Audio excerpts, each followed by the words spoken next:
So we have a cost and schedule management. Talk about this a little bit. How long does it take to complete a project and what are those costs? And quite frankly, they often conflict with each other. You can do a project quicker, it's going to cost more money.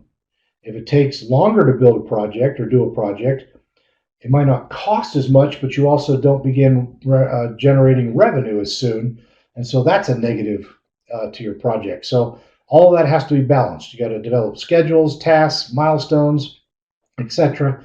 And then what does each line item cost? And I've got a couple examples here as we go forward. A couple slides ahead, and I'll come back to that.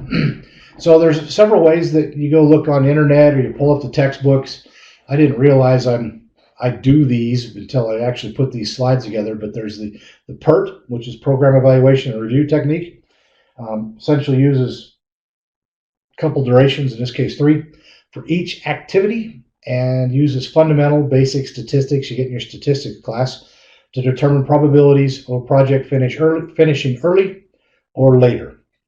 I do this intuitively all the time, I guess. I hadn't really put it on paper.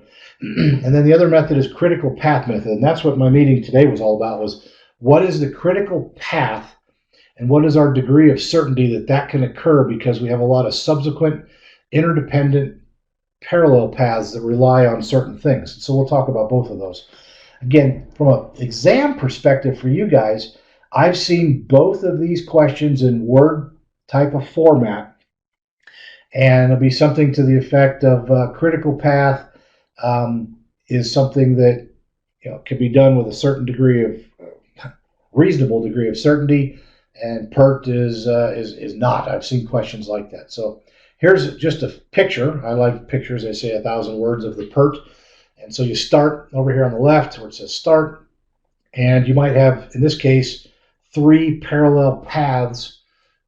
It's not shown as parallel, but you got task 1, task 2, and task 4 might all be going at the same time. And task 1 and 2 then take, they have to be done and roll into task 3. Meanwhile, off on the side, a parallel program.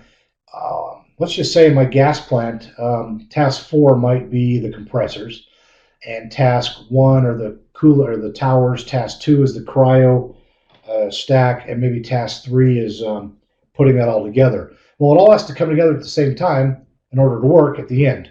And so you're constantly evaluating your program, adjusting those days. So let's say task 3 actually stretches into 6 days for whatever reason. That doesn't hold up your project, because 3 plus 6 is 9. You're still done with that before task 4 comes in. So, we do this intuitively. It's really not something, and there are programs to model this and to follow it, but this is the kind of thing that I think most people just do naturally. Critical path method, on the other hand, is you've got, in this example, I start here on the left. I've got 3 things going on. I got task B, A, B, and E all going concurrently, but the whole project hinges on A, and then D has to get done, which rolls into G, which goes to the end. And these other things, maybe B, C, and F, and E, H are, I don't know, let's say not necessarily nice to have, but they've got to be done, but they don't hold up the project. Maybe, I'll just make this up, maybe task F is building the access, paving the access road to the plant.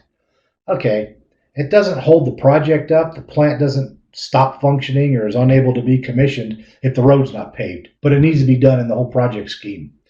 Or it could be, I've had a project recently where we had to actually get the Department of Highways, State Department of Highways, I guess it's State Department of Transportation, DOT, approval to build a turnout lane on a 2-lane highway because we're going to have enough truck traffic. Well, that didn't hold the project up, but it had to be done in order to meet the regulatory and the permitting. So that's what it means by critical path. So there's a path through this process.